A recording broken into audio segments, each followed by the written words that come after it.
Avant de pouvoir parler investissement dans quelques minutes, voilà, je voudrais qu'on puisse faire honneur à cette famille si extraordinaire qui a offert ce Sefer Torah ce soir à la mémoire de Madame Maïssa Bat-Yaakov et donc Monsieur Olivier Mergui pour ces quelques mots de Vakasha.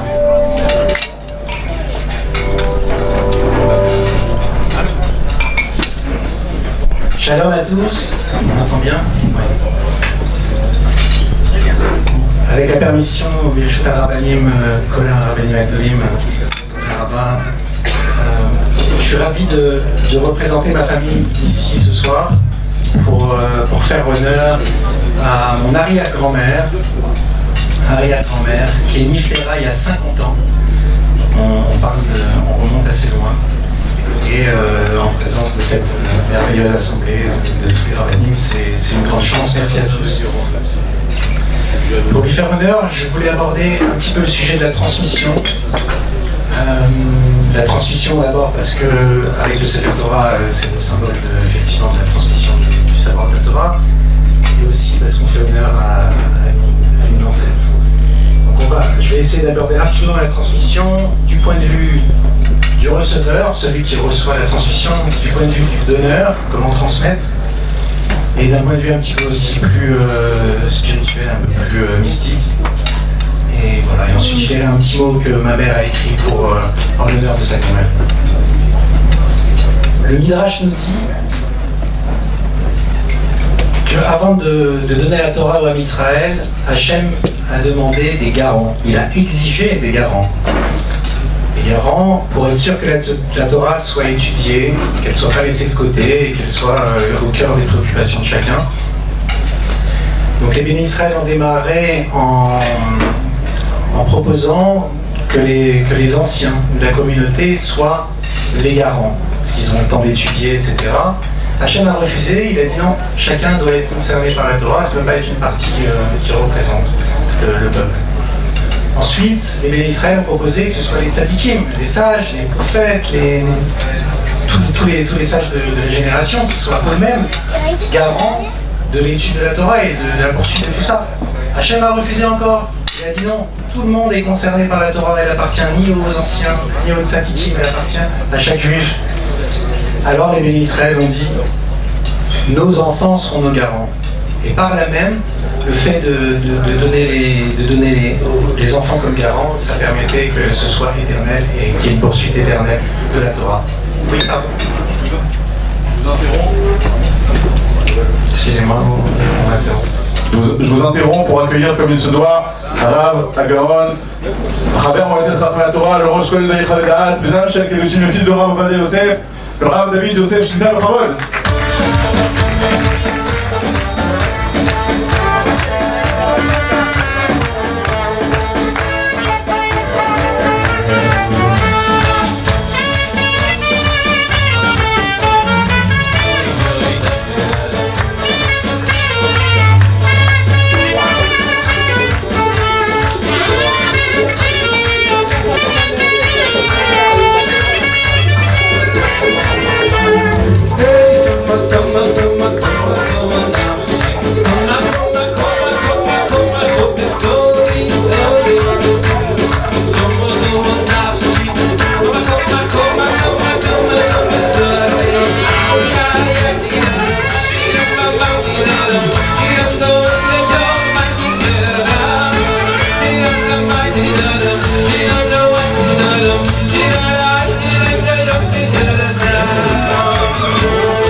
Reprendre vos places pour qu'on laisse terminer.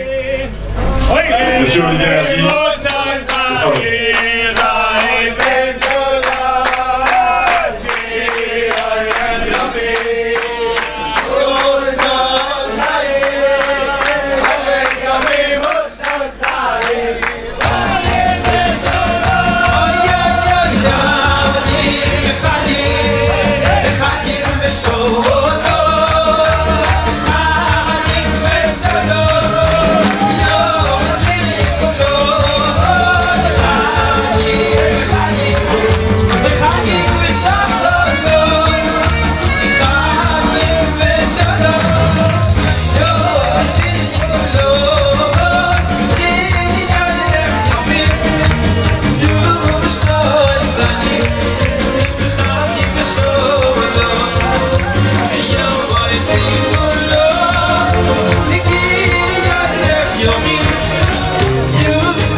merci de rejoindre vos places. Monsieur Mergui, on vous laisse continuer, désolé. On risque d'être interrompu encore une dernière fois. Avec plaisir. Mais c'est pour la bonne cause, les grands de la génération rejoignent cet événement, on ne peut pas s'en priver.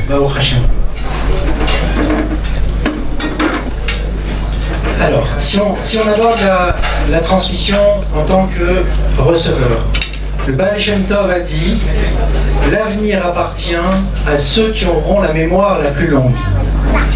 La mémoire, elle est au centre complètement de la Torah. On se rappelle de la sortie d'Égypte, on se rappelle du don de la Torah, on se rappelle de la destruction du temple à chaque événement. On se rappelle des Havot dans la Hamida pour avoir du mérite. La mémoire, c'est un bijou, c'est le centre de nos préoccupations. Et lorsqu'on prend un moment pour s'arrêter un petit peu et qu'on pense un petit peu à nos ancêtres, ce que j'ai fait un petit peu dans cet événement, on se rend compte que notre identité profonde, elle a été bâtie étape par étape, au fil des siècles par nos ancêtres. On est le fruit des choix et des vies qu'ont mené nos ancêtres. Et aujourd'hui, de la même manière qu'on l'a pour l'ADN ou pour quoi que ce soit d'autre, nos midotes, nos sentiments, les choix de vie qu'on fait ont influencé de façon très importante nos vies. Et nous sommes le fruit de ce bagage ancestral. C'est important de dire conseil. De nombreux sages rappellent que c'est important de faire une introspection profonde comme ça, de repenser aux ancêtres de temps en temps. Rav Shmuel de Sokatchov a dit « Va vers toi, deviens toi-même ». Rav Aaron de Karlin a dit « Tout juif doit aller vers sa racine ». Il y a de nombreux exemples comme ça. Pour mieux se connaître, on doit replonger un petit peu dans ses racines et par là même on servira mieux Dieu, parce que comme on sait, après 120 ans, Hachem ne nous dira pas pourquoi tu n'as pas été comme Moshe Rabbeinu, mais pourquoi tu n'avais pas été toi-même, pourquoi tu n'avais pas été la meilleure version de toi-même. Donc se pencher sur son histoire, c'est assez important. Ça, c'était la transmission en tant que receveur. En tant que donneur, évidemment, tout est fait pour transmettre dans la Torah. Et même la transmission, elle est très très large, la notion de transmission. Il y a la transmission génétique, parce qu'on est grand, petit, en bonne santé, etc. La transmission des valeurs, la droiture, le sens de l'effort, la générosité.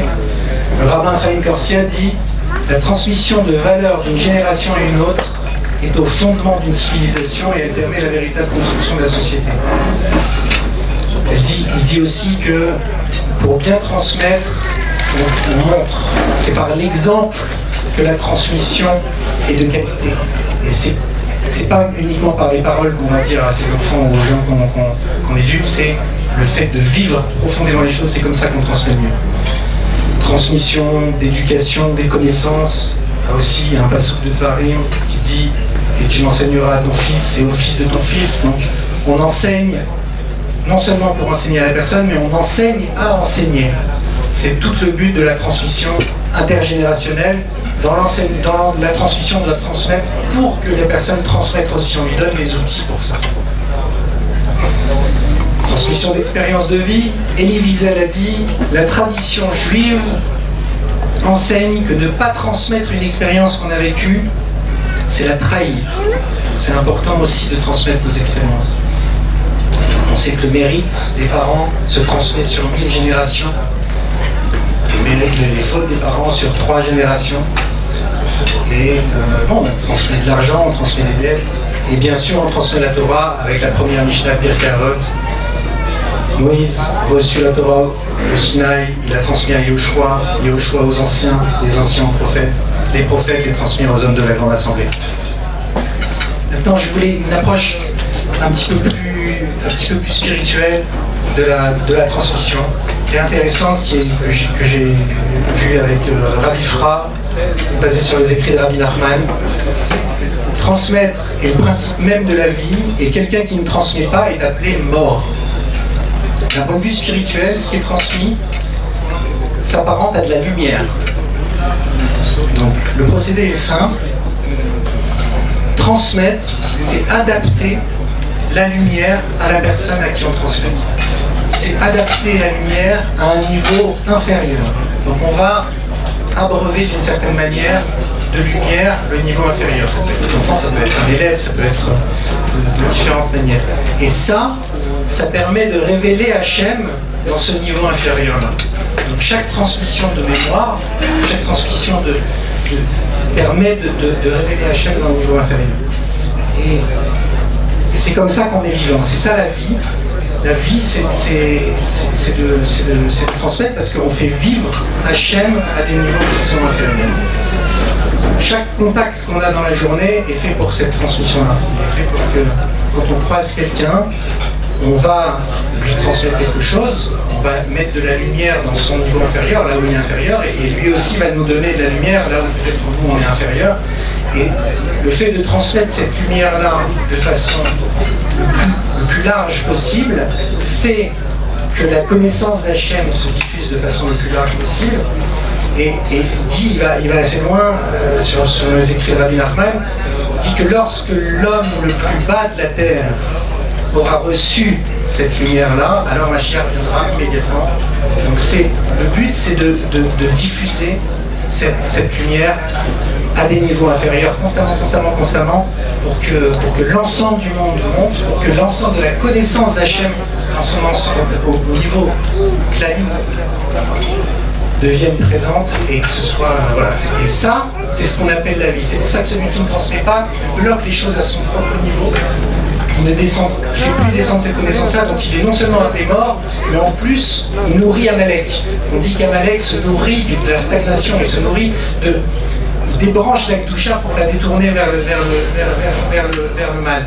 Et donc, il se nourrit de cette Kedusha qui n'est pas utilisée. Donc, nous, notre rôle à chacun, ce sera toujours de transmettre et de faire attention à ça. Et voilà, en tout cas, merci à tous. Et la mémoire et la transmission sont au cœur de qui nous sommes en tant qu'individus et en tant que peuple. Donc, c'est quelque chose de très important.